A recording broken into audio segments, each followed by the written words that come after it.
dan berbagai kewajiban-kewajiban lain. Maka ketika mereka sudah berpindah ke alam cahaya, sesungguhnya kewajiban itu sudah tidak ada dan mereka lebih fokus dalam membimbing para murid-muridnya. Saya ingin cerita sedikit bagaimana salah satu pewaris Syekh Ahmad Tijani yang kita kenal Abu Ya Al-Habib Ja'far bin Ali Baharun.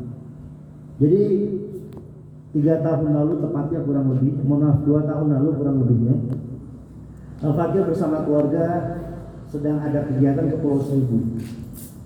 Nginap beberapa hari di sana. Lalu selepas pulang, salah satu asisten rumah tangga kami lapor. Jadi dia itu tiap habis sisa dia bebenah rumah gitu ya. Lalu di dekat dapur ada kamar biasa anak-anak tidur gitu. Ketika habis bebenah, dia melihat di kamar itu tiba-tiba bercahaya. Diintiplah oleh pembantu rumah tangga kami dari hordeng. Itu yang cahaya apa di dalam kamar? Nyata yang dilihat adalah Abu Ya Al-Habib Ja'far bin Ali Baharun sedang berzikir di sana. Padahal sudah 1 tahun yang lalu beliau telah berpulang kepada Allah. Dan itu bukan mimpi. Yakzola manama. Nah, maksudnya apa dari sini? Ini baru Al-Habib Ja'far bin Ali Baharun Abu Ya. Belum Syekh Ahmad. Di situ Abu Ya mengajarkan, wahai murid-muridku, sesungguhnya guru-guru kalian tidak pernah meninggalkan kalian.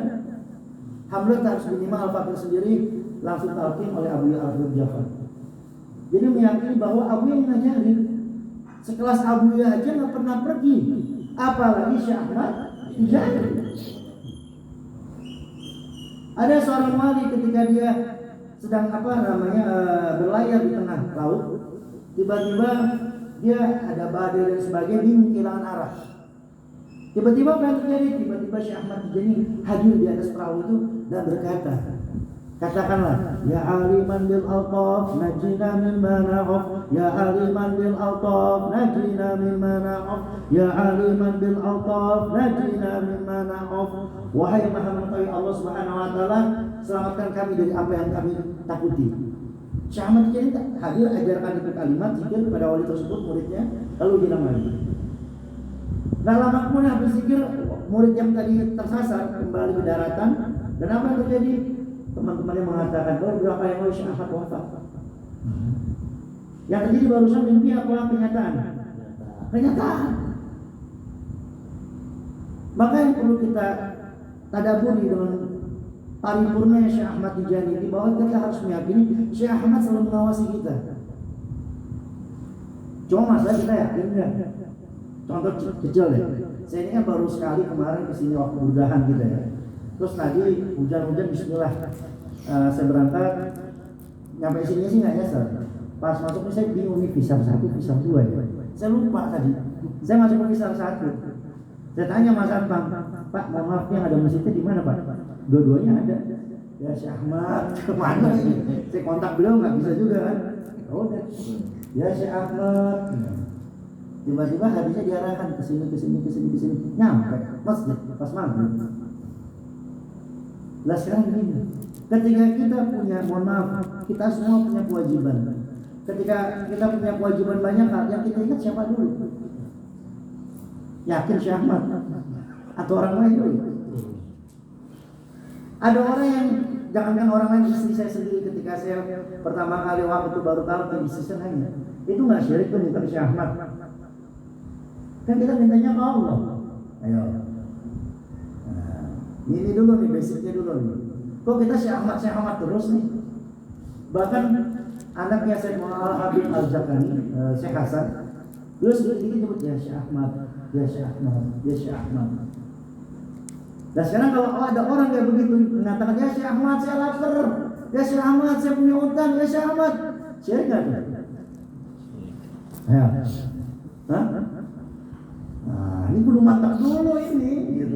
Jangan sampai kita jadi la ilaha illallah, la ilaha illallah. Lu syirik kan enggak ya. Ya Syekh Ahmad syirik kan.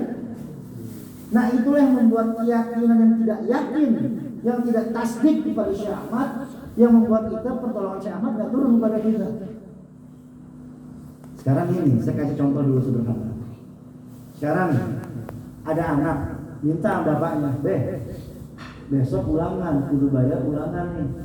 Kan ada di sekolah yang kalau ulangan bayar dulu kan buat dia administrasi. Anaknya minta uang ke bapaknya, sirik nggak? Hah? Enggak, yakin? Kita sakit berobat ke dokter, Pak dokter saya sakit flu begini-gini, obatnya apa dokter? Sirik nggak? Hah? Bapak ke dokter, berobat kan? Bapak nyembah dokter enggak? Enggak kan? Anak minta duit ke babenya, nyembah bapaknya enggak? Begitu juga Syekh Ahmad itu, kalau katanya Asy-Syarif Muhammad Thohir, beliau mengatakan kepada Al-Fakir, bapak ruhani kita adalah Syekh Ahmad Tijani. Itu bapak kita. Jadi ketika saya mengatakan, ya Syekh Ahmad saya lapar, sama saya bilang, ya bapak, anakmu lapar nih Pak. Saya sholat menghadap Allah, saya sujud kepada Allah. Gitu. Tetapi yang ngajarin sholat saya siapa? Guru ngaji saya. Yang ngajarin sholat saya siapa? Bapak saya. Paham sampai sini? Jadi bukan kita sendiri. Makanya para masyhur mengajarkan tauhid itu ada 3 tingkatannya. Yang paling tinggi tauhid ilahiyah, menyembah hanya kepada Allah satu-satunya.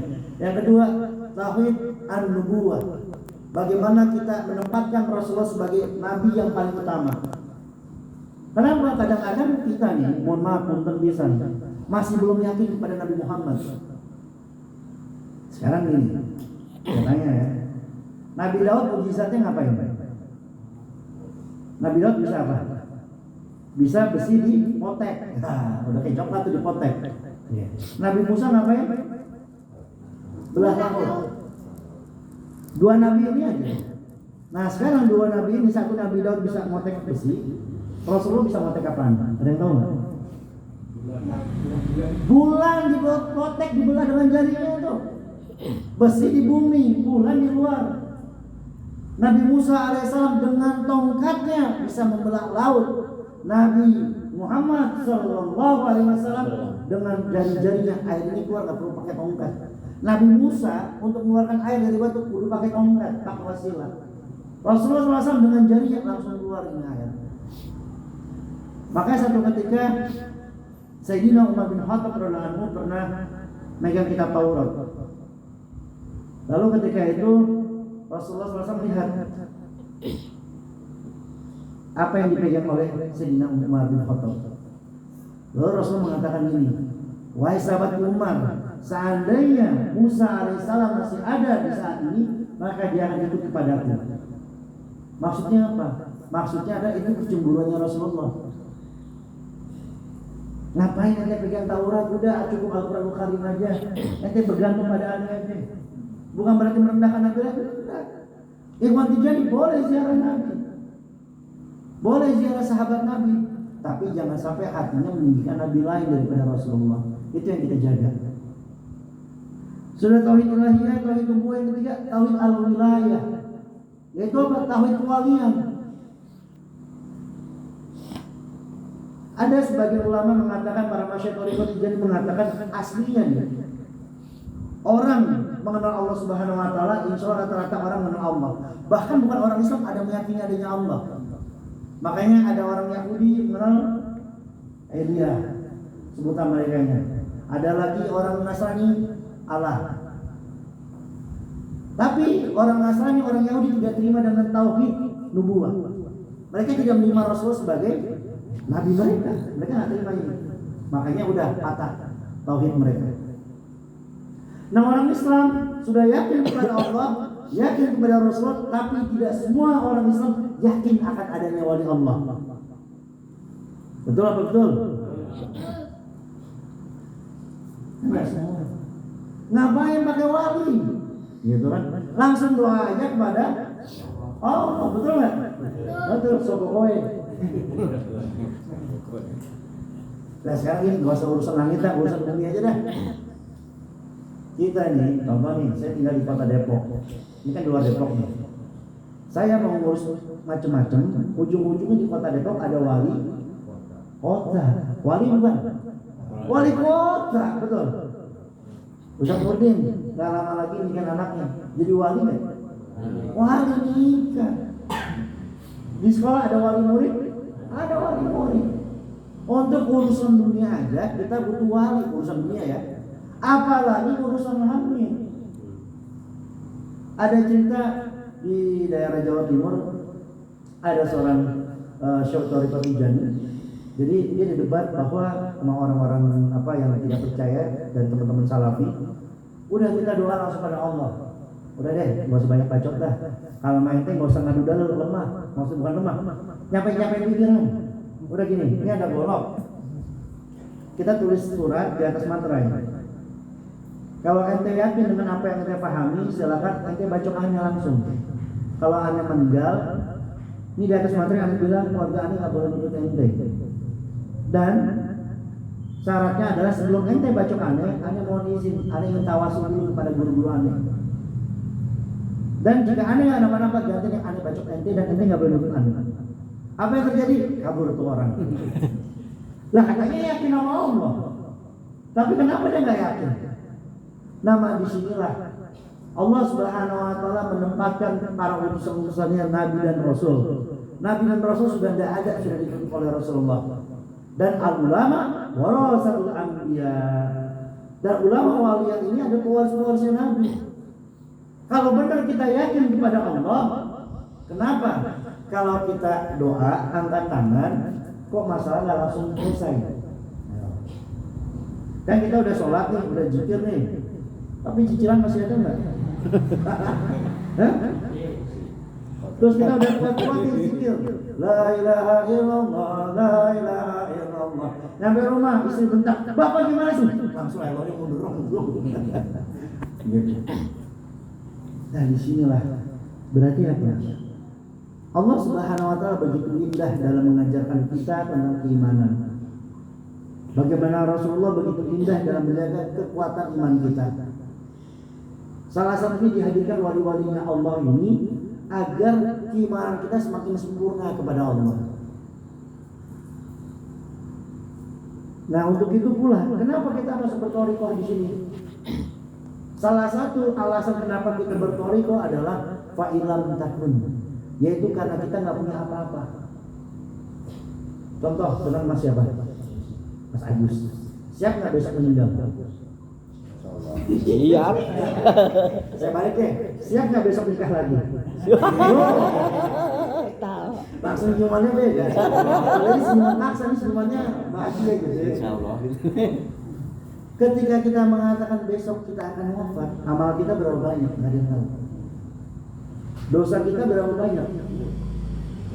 Hanya kita yang tahu, bahkan lebih banyak dosa daripada amalan. Amalan sedikit, dosa banyak. Lalu ketika kita pergi, siapa yang menjaga keluarga kita? Disinilah kenapa kita bertorikoh. Karena kita bukan siapa-siapa di mata Allah. Dosa yang banyak, amal yang sedikit. Berani kita menghadap Allah sendirian? Tidak sama sekali, nggak berani kita. Untuk itu pula, jangankan urusan untuk masuk alam kubur di dunia aja. Kenapa kita butuh guru?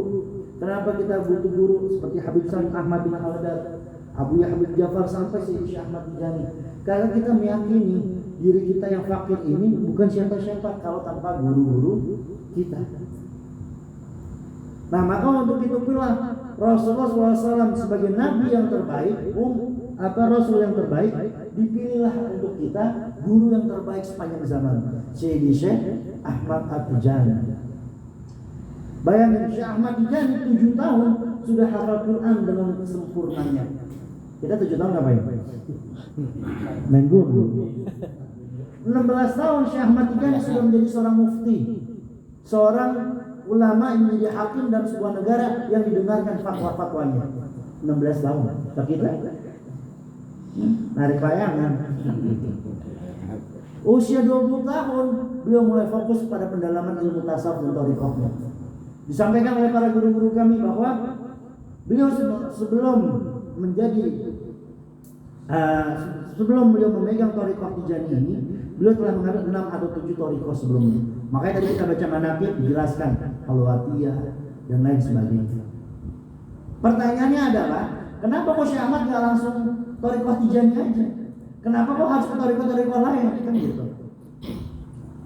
Syekh Ahmad Tijani bertemu dengan Rasulullah SAW di usia 40 tahun. Kenapa nggak di usia 20 aja langsung ketemu? Kenapa harus ke guru-guru yang lain kan gitu?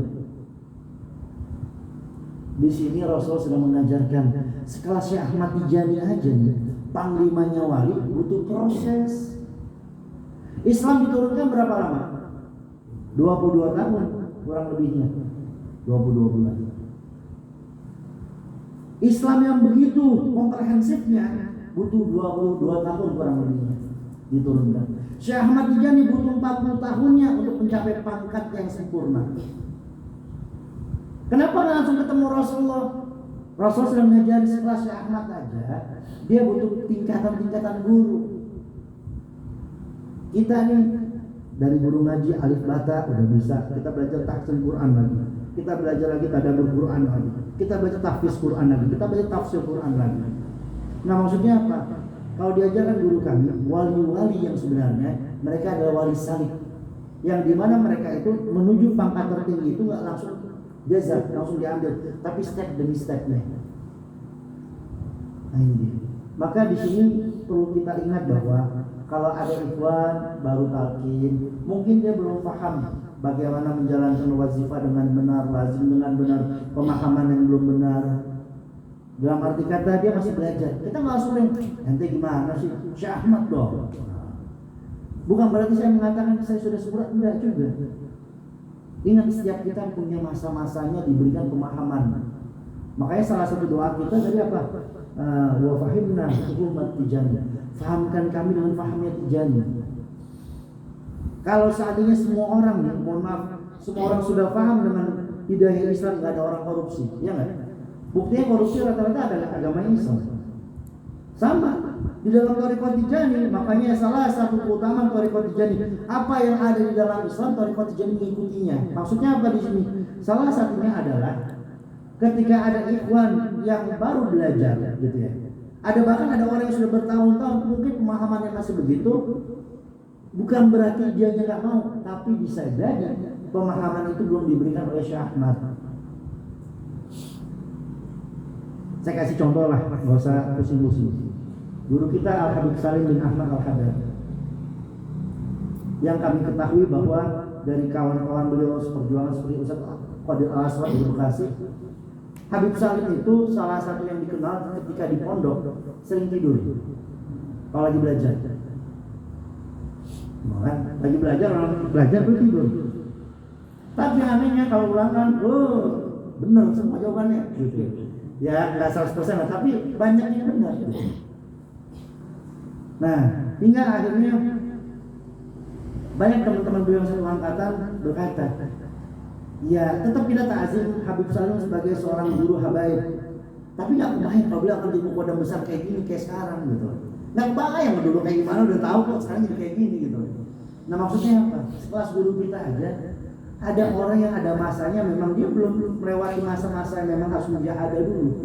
Tetapi ketika ada saat Allah buka semuanya dibutuhkan, maka semua akan dibuka dengan waktu yang singkat-singkatnya.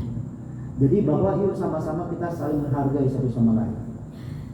Ada orang yang maunya dia istiqomah wazifah setiap hari, tapi mungkin karena dia harus bekerja, harus ada kewajiban lain, ya kita doakan moga-moga dia bisa wazifah jamaah. Jangan sampai nauzubillah min zalik, kita ada pikiran nih, kita yang sering wazifah jamaah, dengar ada ikhwan gak wazifah jamaah, ente tuh mana sih kejadian? Jangan dihina, justru doain. Percuma kita wazifah jamaah kalau kita buruk sangka sama orang. Bahkan kalau bisa tadi kayak Ustaz Nurdin, samperin tadi itu orang, bawa tuh apel, bawa tuh nasi uduk, kagak datang gue ambil lagi nasi uduk, gitu kan? Jadi nasi uduk buat makan, gitu ya. Jadi kita beri dengan mahabbah. Kadang-kadang saya sendiri pun juga khawatir sekali. Ketika kita rajin beramal, kita merendahkan orang lain, itu yang bahaya. Gitu. Maka intinya adalah bahwa kita meyakini Syekh Ahmad ini, Syekh Ahmad saja butuh proses dalam menuju puncak karirnya beliau. Dan ala kulli hal Syekh Ahmad Tijani wafat pada hari Kamis, tepat seperti hari ini Kamis di waktu subuh. Selepas sholat subuh, beliau minum air putih lalu berbaring di sebelah kanan dan sudah selesai. Maksudnya apa di sini? Saya ingin cerita ada kisah nyata seorang ikhwan di Jakarta. Sebagai kisah terakhir dari saya, ada seorang ikhwan Tijani sudah masuk Tijani 30 tahun. Anaknya hampir juga Tijani, walaupun nggak semuanya. Jadi tidak semua orang tua ikhwan punya istri ikhwan, punya anak ikhwan. Karena ikhwan itu bukan mau kita. Walakinna Allah yuzakki man yasha. Allah yang memilih. Nah, satu ketika Ikhwan Tijani yang sudah tua ini 3 tahun sebelum wafatnya beliau rajin tahajud hingga akhir waktu beliau jam 2 pagi Allah berikan rezeki kepada beliau yakhzuh bertemu dengan Rasulullah SAW. Bukan secara mimpi. Sejak itu beliau tidak pernah meninggalkan tahajud sampai menjelang wafatnya. 3 bulan sebelum wafatnya, saat lagi wazifah, dengan tentu di alam yang berbeda, beliau yakhzuh melihat Syekh Ahmad Tijani di depan beliau. Dan Syekh Ahmad bertanya kepada beliau, engkau aku kasih 2 pilihan. Engkau ikut aku atau engkau aku beri dunia, apapun yang kau mau. Aku beri dunia apapun yang kau mau. Dijawab oleh Ikhwan tadi, ya Syekh Ahmad, seandainya engkau memberi aku 100 gedung dan 100 mobil, maka aku akan tetap memilih mengikutimu ya Syekh Ahmad. Masya Allah. Dan tak lama kemudian beliau wafat di hari Jumat, dijemput oleh Syekh Ahmad Tijani.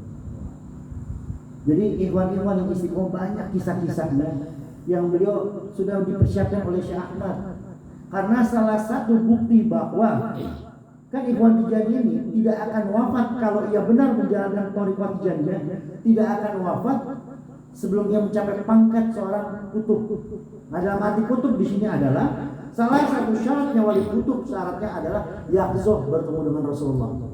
Sekalipun dia cuma tukang becak, pedagang pasar, tukang ojek, tapi kalau ia benar menjalankan thariqah Tijaniyah, ia mencapai pangkatnya ini. Kan kalau seorang muhibin tidak akan wafat sebelumnya menjadi wali tentunya biasa. Tetapi kalau ikhwan tidak akan wafat sebelumnya mencapai pangkat kutubnya. Nah, salah satu syarat kutub dia harus bertemu Rasulullah secara yakin. Gitu. Nah, maka untuk itu pula mari sama-sama saya mengajak diri saya yang penuh dosa dan kita semua, kita perbaiki lagi hubungan kita dengan Rasulullah, hubungan kita dengan Syekh Ahmad, dan kita jaga mahabbah dengan ikhwan muhibin. Karena bagaimanapun sekali lagi, kadang memang ada aja kelakuan ikhwan yang menguji keadaan hati kita. Cuma saya balik lagi, si Ahmad aja, mohon maaf ya, sedablek-dableknya kita aja nih, kita dulu ya. Si Ahmad masih terima kita jadi murid, apalagi dia. Betul dia pernah melukai hati kita, keadaannya begini. Tapi ketika ia digerakkan datang ke wazifah, walakinna Allah yuzakki man yasha. Berarti Allah masih memilih dia jadi murid Syekh Ahmad. Syekh Ahmad masih menerima kekurangan iman apapun, apalagi kita. Malu kita sama Syekh Ahmad. Moga-moga kita dibenarkan semuanya. Kita lihat zahir batin kita. Dengan Allah Subhanahu wa taala. Ini saja dari Al-Fatihah. Mohon maaf lahir batin. Terakhir mari kita baca Al-Fatihah untuk guru kita Ustaz